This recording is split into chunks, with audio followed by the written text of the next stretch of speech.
Like, why do you change it?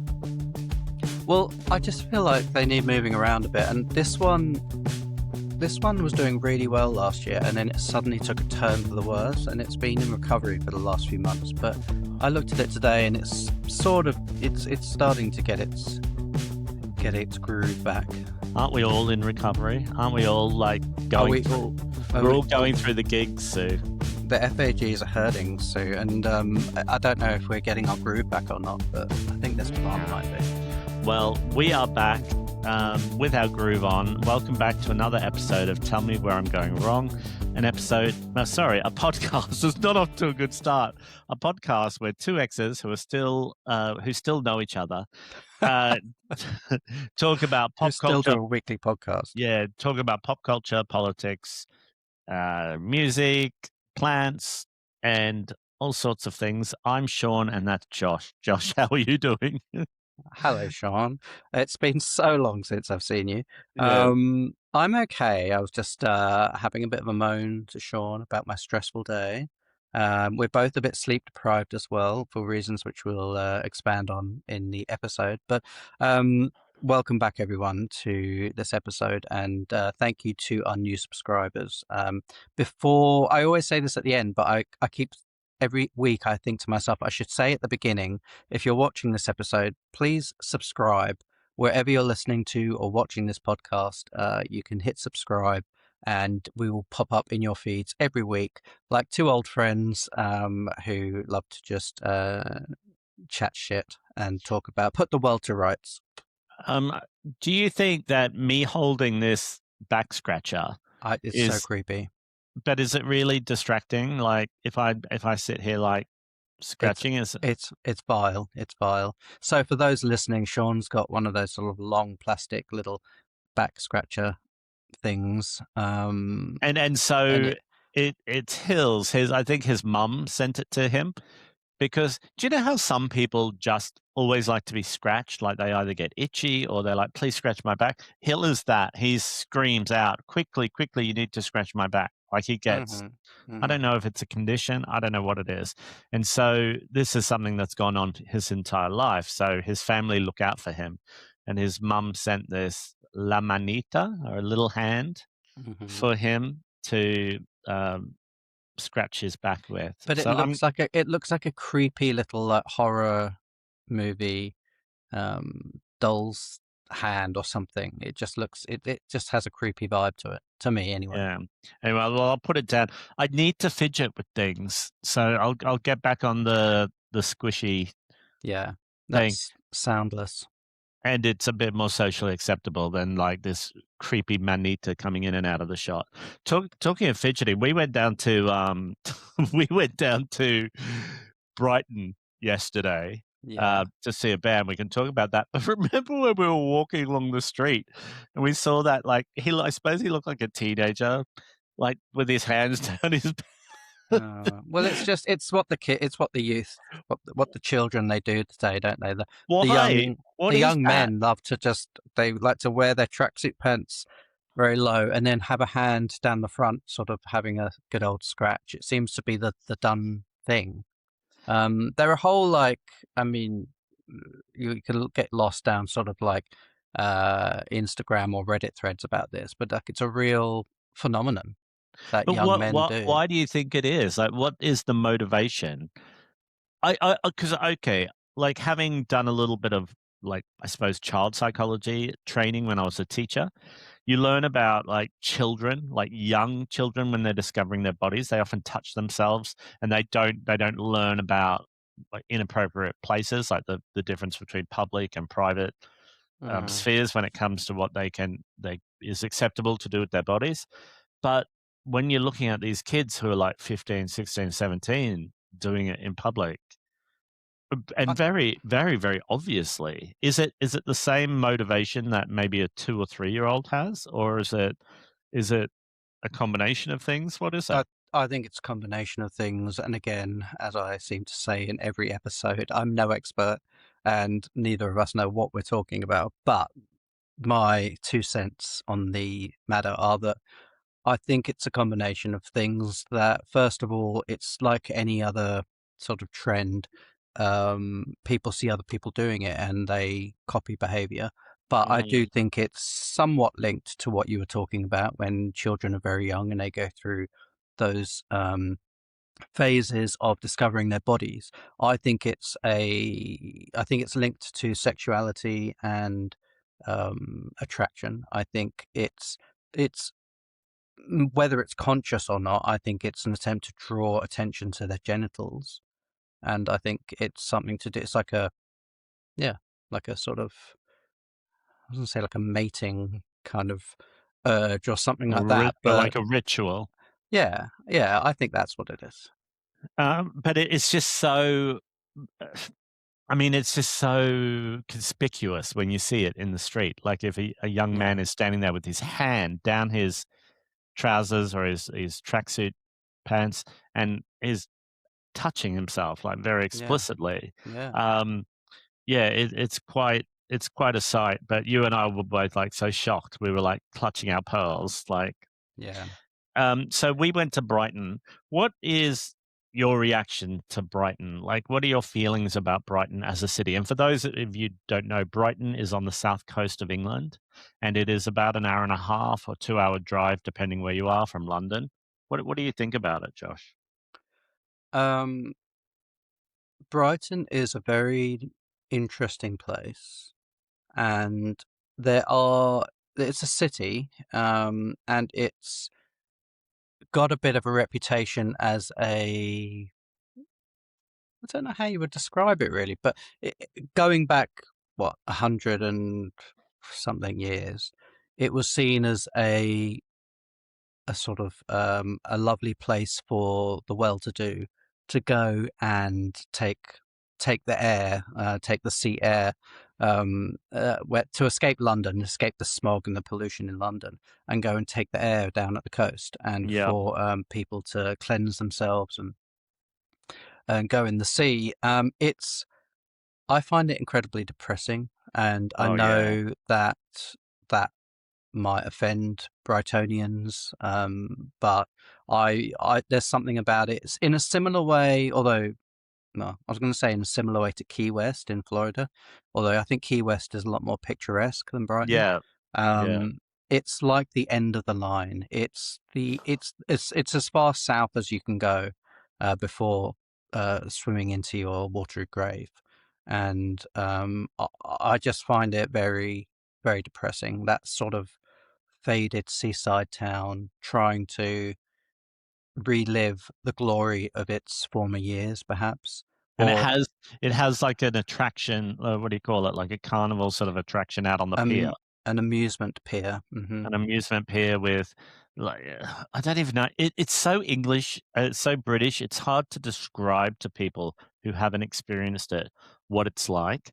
Like Hmm. you were saying when we were walking along the seafront, and even that feels like a misnomer. Like it is like a grim pebble beach with these cold grey waves smashing onto the beach. You It's very lacking in sort of visual appeal for me. Some people might yeah. love it, but Yeah. the When we were Pebble walking Beach. walking along there, what I was gonna say was, you were saying, imagine if you brought someone from California and dropped them here and said, "Oh, this is the best that the UK has to offer for seaside towns." Like, somebody from, like, Orange But County which it's or not though. That I will say there are much nicer seaside towns in the UK than Brighton. yeah. But yeah, yeah, it would be. It was funny because I sent that photo of us to our friend Amy in Australia, and she lives on the Gold Coast, which is beautiful. But uh, she asked where we were, and I said Brighton. She said she'd never been, and I haven't actually had time to reply to her, but I'm going to say to her, I wouldn't, I wouldn't put it to the top of your list. It's not. There's a certain enjoyment you can get from it, I suppose, if you like um, sad, depressing settings, and if you Yeah. enjoy the melancholia of it, like Yeah, the it's kind of like the real world version of watching a sad movie that you know deliberately is going to make you sad. Or Mhm. if you're a horror film fanatic, you put on a scary film to feel scared, right? Yeah, You can go to Brighton and you can slip into this there's melancholic sort of feeling. It's sad. You're windswept. It feels like the English Channel is there, and there are these wind turbine farms out in the English Channel, and you can see them blinking in the distance. And Hmm. there are seagulls picking at scraps. It's sad because there are a lot of people who are down on their luck or, sleeping rough. And there is just an overwhelming sense of like sadness about the place. I'm going really off script here, and you can steer me back onto more interesting topics perhaps if you want. But I find s- the seaside, if you like, or coastal areas, I find Mm, them overall. I mean, I was going to say I find them quite depressing, yeah. and that doesn't mean that if I go to a beautiful coastal area anywhere in the world, I won't enjoy it. I might enjoy it. So I can think of some really beautiful places in Australia, for example, like some of the eastern suburbs beaches, or down south in Royal National Park, like really dramatic cliff faces. And there are Mhm. beautiful parts of the English coast, like in Dorset. Um, but you grew up on a beach, essentially. Yes. What's Yes. your relationship to beaches? Because I like I said, I find the ocean symbolic of death, and This is so dark. I know, and sort of the end of the human experience, and maybe a transition to something else. And there's something about the coast which does that to me, and sometimes I enjoy that feeling. Well, I But I think that I had this feeling when we were there yesterday in Brighton, just of it makes you feel insignificant because yes, there is so much power and expansiveness, and it almost feels like staring into an abyss or somehow staring into a galaxy or outer space. It's so much bigger than you as one individual yeah, that's that it. it feels like it overwhelms you. I don't know if spiritually or emotionally, whatever that the Hmm. feeling is, it Hmm. feels like it could crush you. Uh, Yeah. I think it really makes you face your insignificance and your mortality. That's what it does to me. yeah, Which but sometimes can be a good thing to feel, but I wouldn't yeah. want to be there all the Yeah, well, time. we all have to be in touch with our limited time on Earth. Otherwise, if you don't make peace with your own mortality, you could go crazy from thinking about Sh- it, right? shall we pitch our services to the Brighton Tourist Board? Do you think we could do a nice campaign, like with a slogan like "Visit Brighton and confront your mortality," or "Come to Brighton and face your inconsequentiality," or something? But It's got a like, nice ring to it. yeah, well, talking about where I grew up in a city called Redcliffe, which is north of Brisbane, and I grew up on the beach, and it it's hard for me to separate the general sadness I feel about the seaside in general, just because it's a sad Hmm. place, and the trauma I went through as a child on the beach. Yeah. So often when I'm near water like that, and I'm near a beach, or I'm in a town that's a bit like run down, or needs a good lick of paint, or there's like undesirables hanging around, or whatever it With is. their hands down their Yeah, tracksuit pants. it it it can trigger memories and emotions for me of being a sad child or an abused child in a seaside town. So Mm, it's hard for me to separate that, but generally speaking, like I had the same feeling when we went down to the Florida Keys. hmm. It just feels like it's like where sadness goes to hang out. And another thing I'll add, and then we can change the subject perhaps, but another thing I'll say is that my experience of Brighton and of the Florida Keys um, is that it's kind of like the last stop for a Hmm. lot of people. It's the Yep. last stop on the road for a lot of people. And it's people who um, maybe are running from trauma or addiction or any kind of difficult experience. Or Uh, maybe you're are just questioning and are looking for answers as well. yeah, but the presence of people in both the Florida Keys and in Brighton, um, the presence of people who seem to be going through mental health crises or addiction issues, um, struggling to have a place to live, that sort of thing.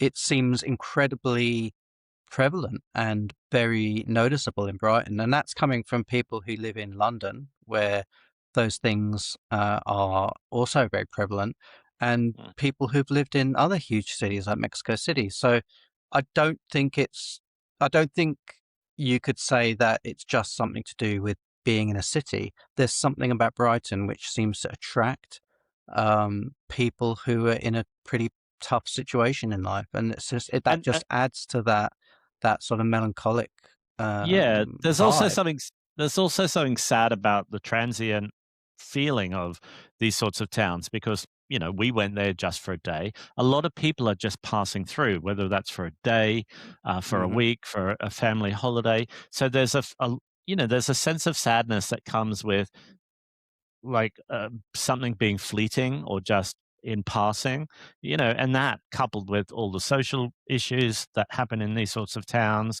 Hmm. I mean, for Brighton in particular, the weather is quite depressing Hmm. in that part of the country. It's often quite grey and windy.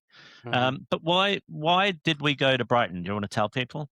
Well, yes. So if we both just maybe stand up, or so Fortitude Valley is a band that Sean got me into. They are based in the UK, in Durham, the far northeast of England, almost in Scotland. Yeah, But the lead singer is from Brisbane, Australia, yeah, which is where Sean Laura. grew up. Yeah. And so we went to Brighton yesterday, well, for a couple of reasons, but predominantly to go and see this band, Fortitude Valley. And I'd never seen them before, and they were really, really good. And so we both bought t-shirts afterwards. Yeah, but the funny thing that happened, the lead singer Laura, who is sort of, I suppose it's safe to say, creative force of the band and the reason for the band. When the band came out on stage, it was announced that Laura could not sing because she had lost her voice or was having throat problems, and so other members of the band had to take over the duties. And Mhm. it Well, was you say, oh, well, other members plural, but it was really just the bassist, wasn't it? yeah, but also like Oh, the drummer, actually, yeah. The and drummer was doing a the bit other of, guitarist, yeah. who doesn't normally even do backing vocals had to step up and do and so it was an unusual twist to a gig. You go to see the band and the lead singer, who's sort of the creative force behind it all, is on stage in the center doing everything and including some of the backing vocals and playing all Yeah. the lead guitar, But solos I and will stuff. say, despite that, I loved it. I still think I think the songs are so good. And the bassist did a fucking amazing job, Yeah. um, filling in. I thought it was still such a great gig. They are such a good band. And Um, then the weird thing is that they Fortitude Valley was sort of the support act for the night, and the main act is a band from Philadelphia called Remember Sports. And when they came out, they had to make the exact same announcement. The lead singer of Remember Sports had lost her voice completely yeah, and could not even talk. no. And So her so name's the rest Carmen. of the Is it Carmen? I think her name, and she was using a text to speak app on her phone to like yeah, play messages to the crowd and to other members of the band, and that was sort of different members in that band, Remember Sports, taking turns doing the lead vocals. So yeah, it was such an odd night, with it both was an odd bands night. having to do that. But we were in a venue called Hope and Ruin, which is a pub, a completely vegan pub with like a live music venue upstairs, and downstairs is a vegan kitchen run by a food company called Beeslebab, which is kind of like a take. I never know how to pronounce it. Well, I mean, it's a play on Beelzebub, which is like a demon or the word for the devil. But Mm, because they sell vegan meats kebabs and and stuff. kebabs, they call themselves Beelzebub. And we had a few snacks at the bar. But while we were in Brighton, we went and ate in some other places as well. We went to it's like a vegan sushi. Is maki considered sushi? I don't know. I'm not an expert because people talk, yeah, maki rolls, right? They're a kind of sushi. Okay. So we went to a Or is place. I don't know. Maybe in Japan, maybe sushi is specifically about a certain type of Yeah, I don't food, know. and maki is considered different. I don't know, but yeah, Yeah, I don't know. So there's it's. a place called Happy Maki, which is a Hmm. vegan maki slash sushi place. And so we went in there and had some food. And we also went to a vegan fish and chip shop called Hmm. No Catch. And we had some food there. What was your favorite thing you ate? Oh, well, I saying all of that, we ate in 3 places. That's a lot for one day. What Hmm. was your favorite thing you ate during the trip? Definitely at Happy Maki, the inari pockets. Inari Mhm. pockets are a tofu skin, or I don't know if that's the correct culinary term, but a tofu skin pocket stuffed with rice, often a sweet rice, and it had Mhm. like a satay sauce with it and some pickled cucumber, sesame seeds. It was that was my favorite thing. What about It you? did What it did have you like? did your dish have peanuts in it, did you say? In It the had peanuts. inari pockets, well, it had the satay sauce, which Oh, has no, peanuts in the in it, I'm but thinking of the bowl you I had. had the It bowl, had yeah. I me had a sushi bowl, which was yeah. also delicious. What Well, was your favorite thing? I enjoyed everything. I probably the tastiest thing and that I'd be excited about having again were the chips from the fish and chip shop. They are amazing chips. So yeah, no catch. They have all like vegan versions of what you would find in a traditional, I suppose, British seaside fish and chip shop. Hmm. But everything's like meat analogs or like meat alternatives, and so they have like a fillet of fish, and they have calamari rings, battered sausages, Hmm. Hmm. and but their chips are triple fried. So how does that work? How does triple fried I work or don't know. double fried work? I actually was thinking the same thing last night when I may have snuck in a couple of cold triple fried chips before I went to bed.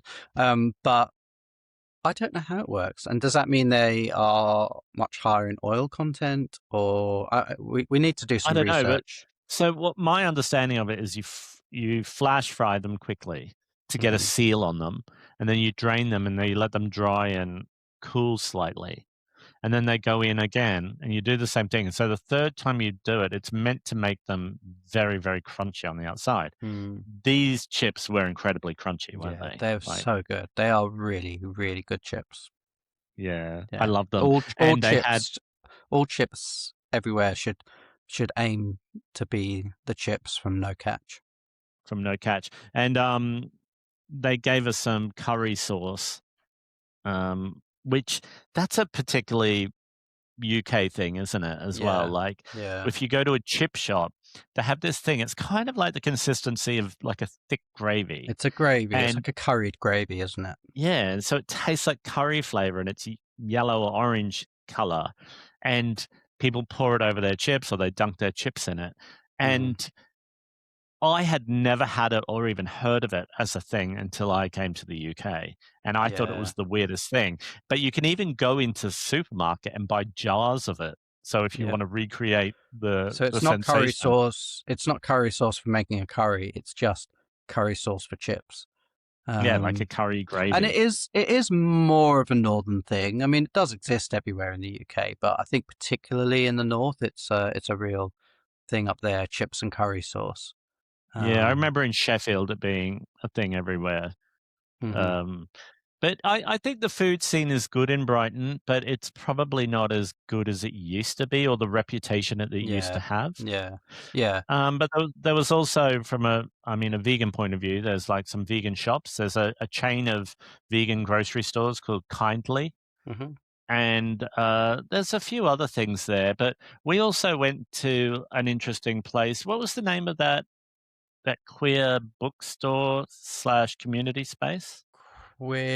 Query. I think it's query, as in, but with a double e. So Queer, QUERY. Query. and it's like a safe sort of drop-in space for the queer Yeah, it's like a community. community drop-in space slash bookshop slash activist space. It's actually Yeah. really nice. I wish there were more places like that in the world. Yeah, I really like that sort of thing existing, and it was nice to be able to drop in there and like, Yeah, you know, and you can. I, They've I, got. I What's that? Go on. No, I was going to say Yeah. something. I was waiting for you. I was going to say that, they've got a kettle and mugs and you can make yourself a cup of tea. And if you want to pay for it, you can, but you don't have to. So it's a really Yeah. lovely sort of welcoming space for everybody to use. So I like that. Well, anyway, so when are you going back to Brighton again? Well, not anytime soon. I feel like we've really I know. I been feel a quite bit negative bad. about it. What say one nice thing about Brighton before we go? The chip, the chips at no catch are the best in the world. Okay. Well, I I think that there are interesting people in Brighton, and I think people are attracted to it because it has a reputation of being a little bit more progressive or liberally minded, and I think that it feels like a bit of a safer space to probably be a queer person or a more alternative person. It just has that Hmm. energy about it, but it does also feel a little. I mean, it's actually, I should just leave it on the positive. I said I was going to leave it on the positive. I won't go back into the negative. Hey, moving on. You sent me an article from the Guardian this week about the dog show. What's the dog show called? Crufts. Crufts. What Crufts. is Crufts? Can you describe what it is? Crufts is a very long-standing British dog show. And I don't know when it started, but for all of my life, I can remember it being a thing. And it used to be televised on the BBC. Hmm. And I can't remember just saying the article, but I don't remember when at some point they stopped televising it. And in part because there were complaints about the elements of the show and the can put the perceived lack of welfare for the dogs involved. But Um, can you just explain a little bit to me? Because I do know what Crufts is. It's very famous. But when you say it's a dog show, it's like an exposition, or like, dogs go on sort of parade, and they either yes. sometimes have to do tricks, or they're judged on their appearance, or Hmm. they're Hmm. pure breed. I don't know, what do you call it? Like Status their or their attributes. purity. Yeah, their purity, and then they do it in front of a crowd, and they get cheered, and there are ribbons, and it's televised. Okay, right. Hmm. And some of the this year, like, there's been a bit of an upset because some animal rights organizations have lodged complaints, like the RSPCA and People for the Ethical Treatment of Animals have lodged complaints about the giving awards to extreme breeds of Hmm. dogs. Hmm. What does that mean, extreme breeds? So breeds of dog, so dogs that have been bred over centuries to have certain characteristics, whether those are personality traits or physical characteristics, and Yeah. often done with absolutely no regard for the well-being and welfare of the animal, but simply to improve, in inverted commas, improve their aesthetic appearance and appeal. And this has led to many breeds of dogs, which are popular today still, that are inherently unhealthy, as in they are inherently prone to certain diseases or infections because of their limited ability to draw in oxygen, because they've been bred to have flat faces and flat noses, which limits their breathing ability. Dogs that are bred to have particularly long torsos, which can cause digestive Yeah. issues, to have particularly short legs, which can cause very painful spinal conditions. I mean, there's all sorts of Hmm. examples, but these are all And like this, the guy that one of the dogs won this year, the guy that had the dog. Like, I don't like using the term owner. What way can I refer trainer. to I these think they're people? referred to as trainers, which is The also not a trainer. nice This term, but So this trainer called Lee Cox. It's been brought to people's attention that he has previous convictions for animal cruelty. hmm. How What a ludicrous situation that you've got a show or an exposition that's meant to celebrate animals, but you're also rewarding people that have not only rumored to mistreat animals, but have been convicted. of animal Yeah. cruelty. Yeah. Like, it's just such a bizarre concept that So this twisted. but, it's like horse racing, right? It's like when something is traditional or seen as traditional or part of the cultural fabric, people have such a hard time of letting it go, don't they? Like, Mhm. they just don't want to think that something that they enjoy or something that they feel is part of their cultural birthright, they don't want to see that as part of the problem or a problem that needs solving. What would it take for like something like the Crufts show to be shut down? Like, what would need to change in the mindset of people? Well, a revolution, I think, but that's probably not going to happen. But A the Planet of the Apes. yes, yeah, dogs bite back. But I think that there, I think that article raises such an important element of hypocrisy in organizations like Crufts or any animal show which awards things that are not to do with the animal's welfare. So things Yeah, like horse racing, and that's why, in Australia every year they have the Melbourne Cup, and which is a big horse race. I know we've talked about it on the pod before, but yeah, you and I have obviously boycotted it for a long, long time. Um, yeah, the hypocrisy that exists, or not even the hypocrisy, but the ability for people to ignore the animal welfare issues inherent in something like Crufts or the yeah. Melbourne Cup, um, and lie to themselves, I suppose, in a way about the fact that these events are so far removed from anything to do with animal welfare and the Yeah. well-being of those sentient creatures involved. Um, and this just highlights it. I mean, how can you have the winner of a dog show Mhm. somebody who has been convicted of Yeah. animal cruelty towards dogs? I mean, it's disgusting, really. And like, I I think when I think about, like, dog shows or horse racing, I think, "Oh, these people are doing it for money."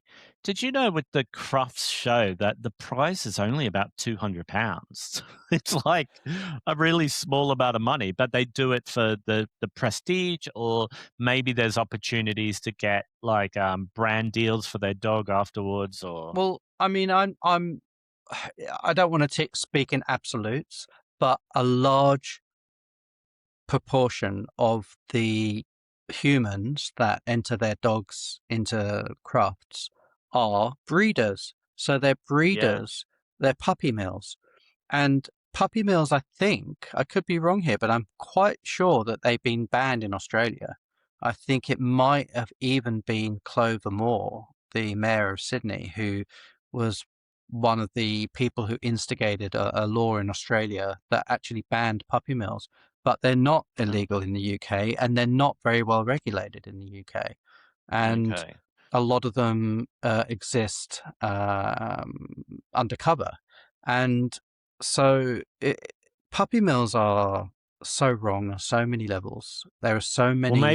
maybe one of our Australian viewers could give us some information in the comments about puppy Yes, mills in please, Australia. please. I'm fairly certain they were outlawed in Australia while I was living there. But yeah, please let us know. We're looking Um, at you, Michelle. yeah, well, I don't know if we've got any other Australian viewers apart from I don't know. Michelle. Let us know in the I comments don't where you know. are in the world. Be interesting to know. So this episode we've talked a lot about, I suppose, veganism or vegan adjacent things. We talked about the food scene in Brighton. We've talked about animal welfare, Oh, yeah, especially in sorry. The other thing which we completely forgot to mention about Fortitude Valley is, of course, the singer is oh, is vegan, which ties it oh, all right. in. Well, there you go. There's another tie-in. Hmm. But yeah, because we've been talking a lot about like animal related stuff and vegan adjacent stuff. I wanted to sort of finish this episode by talking about, well, A, am I the asshole?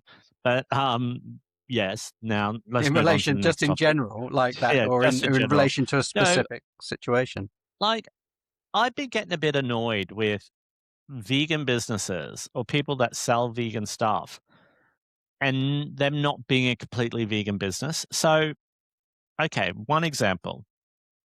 There's a there's been a chain of vegan restaurants called Holy Carrot in London, and they've just opened a new location in Spitalfields Market, and it's not vegan. It has non-vegan items on the menu, and I find it really strange that a restaurant that would have has existed for, I don't know, like 7 years or something now, maybe more, would and has built, a somewhat loyal, consumer base or an audience, of vegan and vegan curious or vegan sympathetic people, would start trading with non-vegan products. What's your feeling on that? Would it make you not wanna go there? Yeah, absolutely. And I I'm trying not to say anything libelous, but when a company does that, it makes me think, well, A, have they changed hands? Because if they've had a vegan sort of mindset for so long, what's Yeah, changed?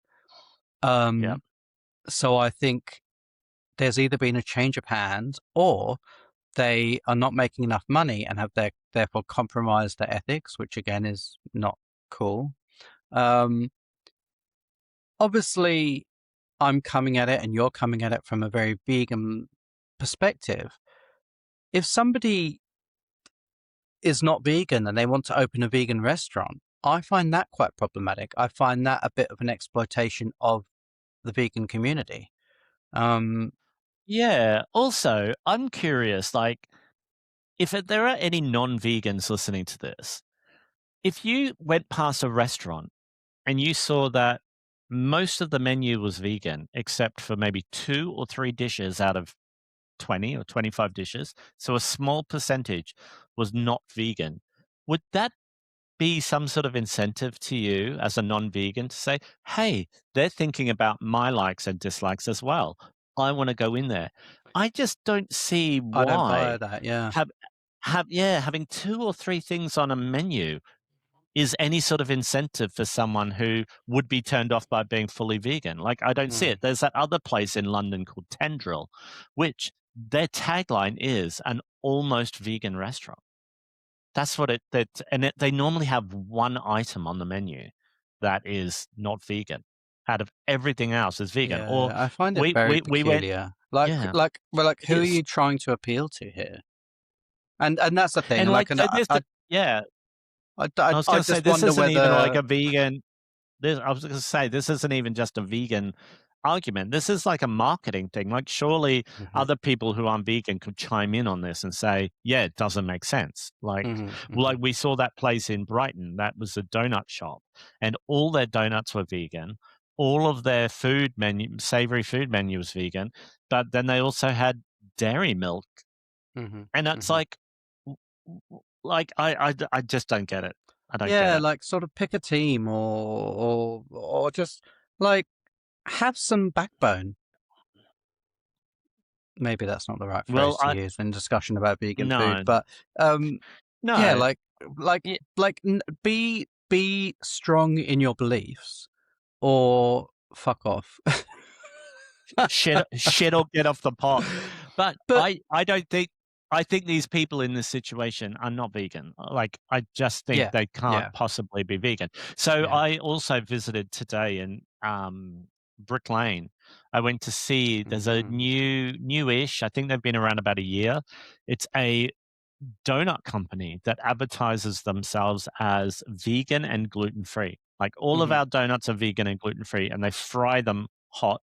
They Which do them is fresh. heaven to my ears, obviously. Right. So you go there and it's a massive sign saying gluten-free and vegan donuts. And then you get the donuts, they roll them in sugar, and then they drizzle different toppings on them. Mhm, I think they have 7 toppings, mhm. and 3 of them are vegan and the other 4 are not vegan. And I'm like, What are the "Guys, 4 that what aren't w vegan? well, that's the thing. They're things that you could honestly do either without or make a vegan version of, and no one would know Like the what? What difference. are they? Also, I don't know, like Nutella or, like chocolate Nutella or whatever. Like But like they're not that like would be a matcha cream. Yeah. but why would that not be vegan? Right. Also, if you've got a massive sign screaming vegan donuts, it is so confusing to walk over and to be given an option of non-vegan toppings. Like even I can't think from a point of view of a non-vegan, but I would love non-vegans to tell me if this is confusing or not. Like if Yeah. you walked over and some of the things were labeled, some of the toppings were labeled, as not vegan, or I they mean label some as vegan and some are not. I It's mean, weird, right? hypothetically, you could imagine in a world where like plant-based food, let's say, for lack of a better term, was the norm. You could understand that, oh, there might be some people who still want to consume animal products and will appeal to them because it's so hard for them existing in this world. But that's not the world we live in. Non-vegan Yeah. food is by far the predominant force or the predominant product that's available in society, in every society around the world. So why are you trying to pander to a demographic that is already completely overserviced already? It doesn't make But any. also, I don't even see that as pandering them. It just doesn't make sense. Like, imagine a non-vegan walking up to that. Well, first of all, if you were appalled by veganism and you were turned off by it, you wouldn't go over there to start with because the Yeah. biggest sign there says vegan donuts. So Hmm. you'd go, "Oh, that's not for me. I don't eat vegan food." Hmm. But if you went over there, who's then going to be picking the non? I don't get it. It doesn't make sense. There's a place in Brisbane as well. There's when I was there a few months back, um, Michelle, Kate, and I went to like a place that had advertised itself as being completely vegan for a long time, a cafe and sort of bakery, and we went in there and they had a glass jar on top, and I said, "Oh, what's that item?" And they said, "Oh, that's the non-vegan item." And I was like, "So everything else is vegan?" And she said, "Yeah, except that one item." And I said, "What's going on?" Like, I was so confused. And the owner said, "Oh, we've just taken over and we're slowly introducing, we're going to keep a lot of vegan stuff, but we're Mm. going to introduce some So non-vegan stuff." yeah, And that confirms my suspicion about Holy Carrot then, that they've either had a change of owner or they're struggling financially, because that's another thing I've noticed. Remember that falafel place in Mexico City? Was it the El Rey de Falafel? mhm, That was completely plant-based for, going back as far as when we started going to Mexico. And then at some point, about, I don't know, 9 years ago, maybe now, um, they suddenly started to serve meat. And yeah, I think we actually said to them, well, we're not going to come back here now. And they served meat for I don't know how many months. And then I think they lost a lot of their business because people were like, well, why am I going to bother going there? Um, yeah. and then they went Also, completely if plant like based again. Also, if you want meat in Mexico City, you don't need to fucking look far for it. I mean, No, there's a no. lot of people serving meat, so they weren't doing something that no one else could do for them. But that place in Brisbane, I think it was called Paper Moon Cafe. I'm not sure. Michelle, once again, our research assistant, if you could correct me if I'm wrong with the name, but um, the owner said to me, "Oh yeah, well we're dairy farmers and we've taken it over, so of course we're going to add milk to it." And I'm like, why would you buy something that is famously a vegan cafe that had the word vegan Mm, printed massive outside? So they were going to have to paint over it, I suppose. But hmm. it was known by people all around the city and the country as being a really nice vegan cafe. And the dairy farmers came in and bought it. I don't know. Like there are so many other cafes you could buy and take over. It's so weird to me. Anyway, I don't I just find it strange that people run businesses like this. Like the donut place. I mean, should I say the name of the donut place? People might want to check them out. I mean, Yeah, I'm not sure. saying to people not to shop there. It's called Hopstop. Hopstop. donuts, and it's actually run by Australians here in London.